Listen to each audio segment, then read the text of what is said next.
One of the keys to consistent filtration performance is good service practices.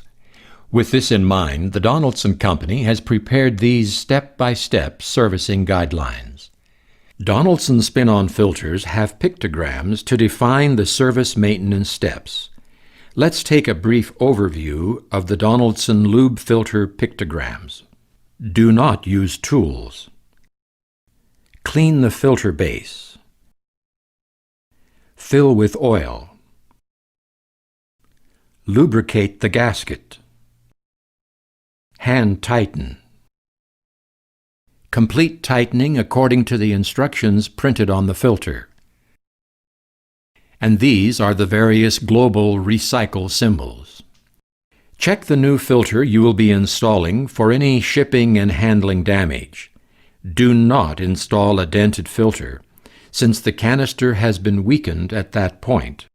When changing fluids, take care to use clean rags and clean transfer equipment, such as fluid nozzles and funnels, to minimize the ingress of contaminants to the lube system. Here are some how-to tips for proper oil and filter changeouts. First, let's look at the proper steps for installation of spin-on lube filters. Before installation, unscrew and remove the old filter.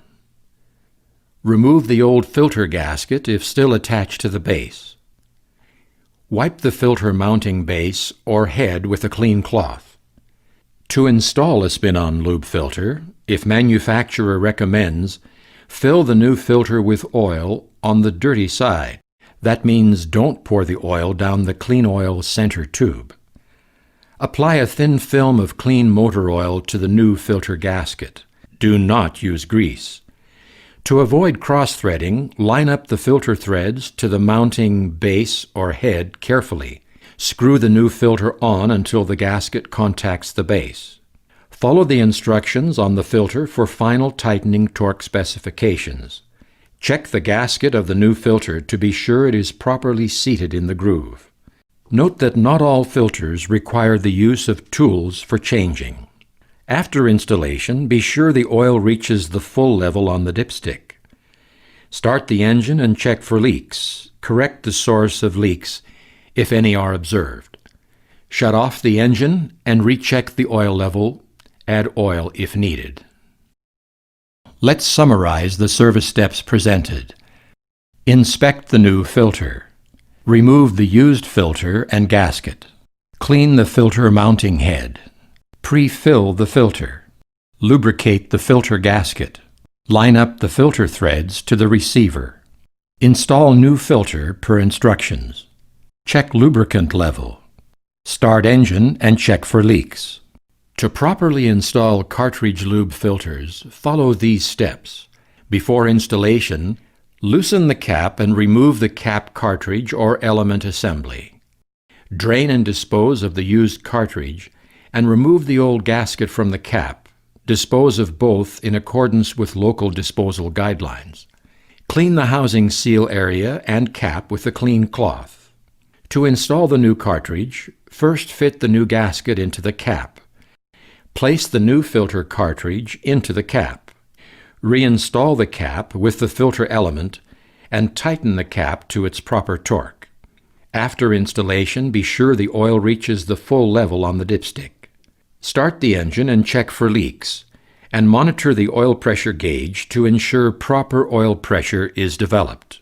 Shut the engine off and recheck the oil level. Add oil if needed. Let's summarize the service steps presented. Remove the housing cover. Remove the used filter and gasket. Drain and dispose of the used cartridge and the old gasket. Clean the housing seal area and cap. Fit the new gasket into the cap.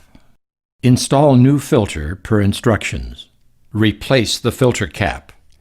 Check lubricant level. Start engine and check for leaks. Along with the service steps, here are some troubleshooting tips. This is a simplified engine lube circuit in normal operation with the pressure regulatory valve open and operating normally. Note now that the pressure regulating valve in the lube circuit has become stuck in the closed position. resulting in much higher than normal pressure being exerted, causing the filter to dome at the end. Here is a photo of a filter doming because of excessive pressure built up in the lube circuit. Unnaturally high lube system pressures have inverted this tap plate, and this filter has developed a vertical crack indicating pressure fatigue. If you should notice any of these telltale signs of excessive pressure in the diesel engine lube circuit, it will be your opportunity to solve developing problems before additional damage is caused. This servicing information is provided as a best practices guide. It is not, however, intended to replace or supersede the service instructions supplied by your engine or equipment manufacturer.